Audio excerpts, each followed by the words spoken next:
Galera, beleza? Aqui começando mais um vídeo, jogando com meus amigos Play 1, Play 2.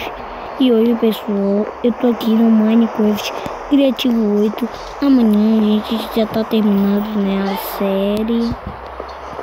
Mas amanhã eu não vou fazer muito vídeo do Criativo, vou fazer os dois logo.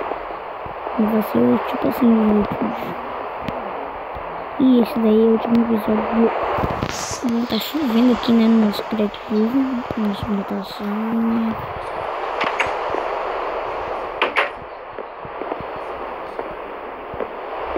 Nossa, tá chovendo, nossa plantação vai enorme.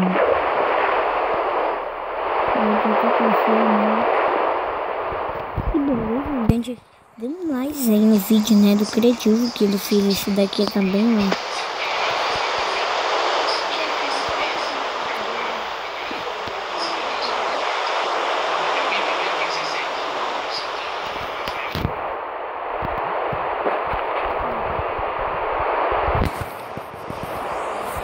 Beleza. Muito que vai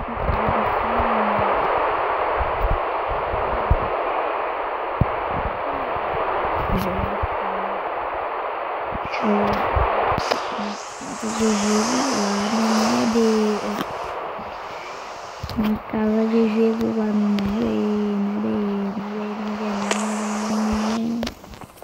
Bora ver como fica. Fica normal, né? Beleza, né? Tô trazendo algumas coisas aqui também no Nether. Nossa casa. Casa no Nether. Ai, nossa casa não é muito difícil. Mas bora fazer aqui, né? Que vai ser bem equilibrado. Começando com... Esqueça que não pode tirar nenhum, senão vai coisar. Vai até aqui. Nossa, tá pegando fogo, já pensou coisa, mas acho que não. Porque como... E o chão vai ser de madeira mesmo, né? O chão vai ser de madeira. Nossa, tem um foguinho aqui. Vou profanar junto com minha mãe aqui, né? Minha mãe. Bora, Daniel, tira essa bermuda. Bota esse short aí, bora. Primeiramente, tira tudo.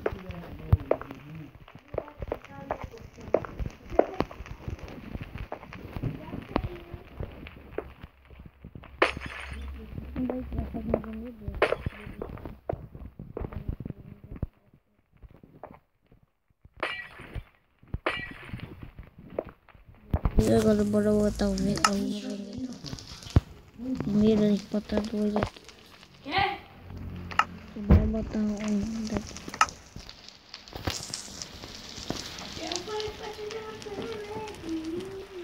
Cadê ele? Ah, tá com o vendedor. Nossa, daqui. E bota. É o vendedor. Esse cara não vai fugir. Por favor, não tem nem que pra fugir. Aceitei tudo isso, deixa, tá, gente? A gente, ele saiu. Ah, deixa, gente. Deixa assim. Um monte de gente aqui. Gente, o vídeo tá ficando por aqui. Se vocês gostaram, se inscrevam no canal e dê um like aí embaixo e veja o próximo vídeo. Esse foi o último vídeo de hoje, foi bem rapidinho, né? Mas tchau, fui e vejo o próximo vídeo de amanhã. Tchau, fui.